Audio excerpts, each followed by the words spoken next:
All right. Welcome back to another edition of Sports Spotlight. I'm Sports Director Alex Eisman, and we have a special guest joining us today in the middle of a playoff run. It's Firebirds head coach Paul Flache. Coach, thank you so much for joining us today.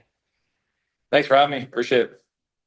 All right. So the first question I want to ask you, obviously, just a stellar game out of Nathan last night. The shutout, 38 saves. What did he do so well, and how proud are you of him being able to respond the way he did after game two? Well, I don't think we played very well in game two. So as far as the response, we wanted to play much better. It was a little bit better for us in the first two periods, but it wasn't great. Obviously, we had 30 shots against in the first two periods, and we just said before the third period at 0-0, we have a chance to win a hockey game thanks to Nathan. But the biggest thing for him was he's just so solid in the net, cut down angles, made a lot of difficult saves look easy, swallowed the rebounds, and so yeah, he was dialed in yesterday for sure. And can you tell me the feeling on the bench after Caden finally tucked away that first goal and having that sort of momentum? Well, as a player, you're so enthusiastic, right? You're either on the ice, you're jumping up on the bench, and as a coaching staff, you're like, okay, that's one. Let's keep going here, keep playing the right way. Don't get too high, don't get too low. But it was nice to get the lead, nice to break that goose egg there. And then from then they have to change a little bit, right? They need to be a little more aggressive at times. And so, but I like the way we played in the third period. Even after that, got the shorthanded goal, which was great. That gave us a little bit of comfort in the last 5 minutes. And what did you learn from those first two games against the Rangers? Is there anything they surprised you with? What's been kind of different about facing them this time around than in the regular season? Well, to be honest, I thought our first game was one of the best games that we played against them. But it was back and forth, hard hitting, great hockey, playoff style game. It's a shame that someone had to lose that game, but we did, and we thought we were going to build off that momentum from game one. We just didn't play as well in game two, and credit to them. They scored in their power play, two almost three times, and so they kind of took it to us, and that was the difference. Last night, I think our PK was much more solid, which credit to Daisy for sure, making the big saves we needed them. But as far as learning something new, when you're in a playoff series, it's like little key adjustments. You're staying fresh and believing in your guys, and then them believing themselves, and then raising their level a little bit. I still think we have another gear that we haven't hit yet, and hopefully we're going to bring that on Thursday. And obviously being able to come back on home ice is a big thing too. How important was that for you guys to be able to pull out the win last night as well?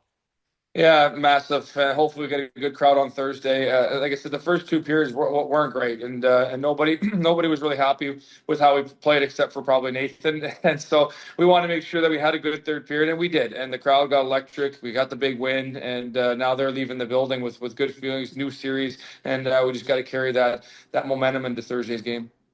And is there any, do you kind of notice like a different sort of energy, in practice today after a win like that, where they're like, all right, we finally got it. We had a couple tough ones, and now, we're right back in the series.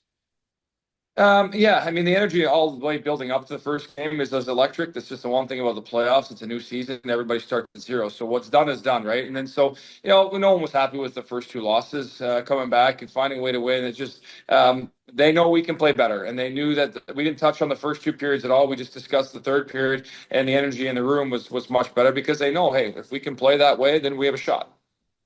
And what's been your message, I guess, to these guys now as you look ahead to Thursday's game? Well, it's the same consistent. It's we got to play our game to our identity, and it starts with belief. That's the first thing, and the second thing is raising our game, and we need everybody to raise their game, not just a handful of players or 10 players or 50. Everybody has to raise their game, and the big thing for us is we didn't think we got enough ozone time in the first couple, especially the second game or the first two periods, and we got a little bit more in that third period. So we're going to really emphasize making them play more defense, and obviously they're going to have a game plan too. But that's the stress right now for us. Let's not play on our heels. Let's play on our toes. Let's play in the offensive zone and make them play defense and work. And how important is it that the fans also come out and show up tomorrow night as well? Yeah, it's tough, right? Because when you don't have the home ice, you don't get the pre-plan, you don't necessarily get the Friday, Saturday games, and so we have Tuesday, Thursday. But I will say this is whatever fans are at our game, like leaving last night, it was probably, a little over half full. They're loud. They're louder than most buildings. So it still feels, it's still home ice advantage for sure for us. So whoever does come on Thursday, we know they'll be loud. We know it's a rocking building no matter what. And, if we can sell it like our last game against Saginaw, that'd be unbelievable. And if we can't, we know they're still going to be, supporting us. And the last question I got for you is, you talked about it a little bit for the game plan tomorrow, but what's it going to take overall to be able to complete this comeback and win the series? Well, it's one game at a time. You can't win the series in game four, right? Unless you're up 3-0. So that's a good thing. We know we're going to game five on Friday. The big thing for us is we feel like we've had a tough schedule this year, and we're kind of made for the playoffs. So if we could keep playing physical, and every single time they touch the puck, put a body on them, and it'll pay off in game four, maybe game five, maybe game seven, and then, like I said already, just that ozone time is really key for us. We can't be playing on our heels and playing defense in the D zone the entire time. And so for us, it's just some guys got to pick it up a little bit. We got to make sure we start on time, not wait till the third period, and rely on Daisy. And if we're ready to go, it'll be a really good game tomorrow. Awesome. Well, that's all I got for you. Again, appreciate you taking a couple minutes to talk with us. We'll be there tomorrow. Looking forward to it. And yeah, thank you. Yeah, no, anytime. Happy to help.